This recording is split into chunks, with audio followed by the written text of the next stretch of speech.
HSC ২৬ এবং ২৭ ব্যাচের পোলাপান, আসো তোমাদেরকে আজকে কলেজের বায়োলজি পরীক্ষায় খারাপ করার কারণ বলি। তোমাদের মধ্যে অনেকেই হয়তো আছো যারা কলেজে নিয়মিত বায়োলজিতে খারাপ করে আসছো, অথচ হয়তো ফিজিক্স বা ম্যাথে রেগুলারলি ভালো করছো। এর কারণটা কি? বায়োলজি, ফিজিক্স বা ম্যাথের মতো পার্টিকুলারলি কিছু প্রশ্ন বা পার্টিকুলারলি কিছু টাইপ এর প্রশ্ন সলভ করে গেলেই কমন পাওয়া যায় না। এর জন্য বইয়ের উপরে ভালো দখল থাকতে হয়।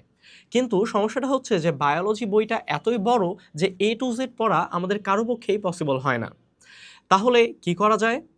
এক্ষেত্রে তোমাদেরকে সাজেস্ট করি আমাদের কিউএনএ বায়োলজি নোটস বইটা। এটা গত বছরের মতো এবছরেও আমাদের বেস্ট সেলিং টপ কয়েকটা বইয়ের মধ্যে একটা। এবং এই বইয়ের বিশেষত্ব হচ্ছে যে তোমাদেরকে পরিচয় করায় দিবে যে ঠিক কোন অধ্যায়ের কোন টপিক থেকে প্রশ্ন আসতে যাচ্ছে, যার ফলে পরীক্ষার আগে এই টপিকগুলো আমরা যেভাবে আছে সেভাবেই পড়ে গিয়ে ইজিলি অ্যান্সার করে আসতে পারি। এবং আরেকটা বড় যেটা ভয়ের কারণ বায়োলজিতে, সেটা হচ্ছে চিত্রগুলো।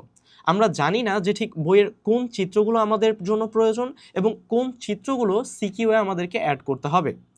এই সমস্যার সমাধানও আমাদের এই বইটা করে ফেলে, কেননা এই বইয়ে যেই প্রশ্নের সাথে যেই চিত্রটা কম্প্যাটিবল সেইগুলো একসাথে দেয়া আছে, যার ফলে পরীক্ষার আগে রিভিশন দেওয়ার জন্য ওই চিত্রগুলো আমরা একই সাথে প্র্যাকটিস করে নিতে পারি।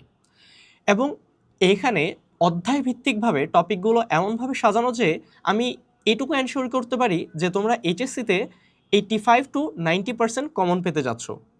তাই তোমরা যদি মনে করো যে আমি বায়োলজিতে উইক এবং বায়োলজিতে আমার বেশি নম্বর পাওয়া জরুরি, কেননা শুধু ম্যাথ বা ফিজিক্সে নয়, বায়োলজিতে এ প্লাস পাওয়াটাও আমার জন্য গুরুত্বপূর্ণ, তাহলে ডেসক্রিপশন বক্সে দেওয়া এই বইয়ের পিডিএফ থেকে তোমরা দেখে নিতে পারো যে বইটা তোমার জন্য জরুরি কিনা। তোমাদের সকলকে ধন্যবাদ।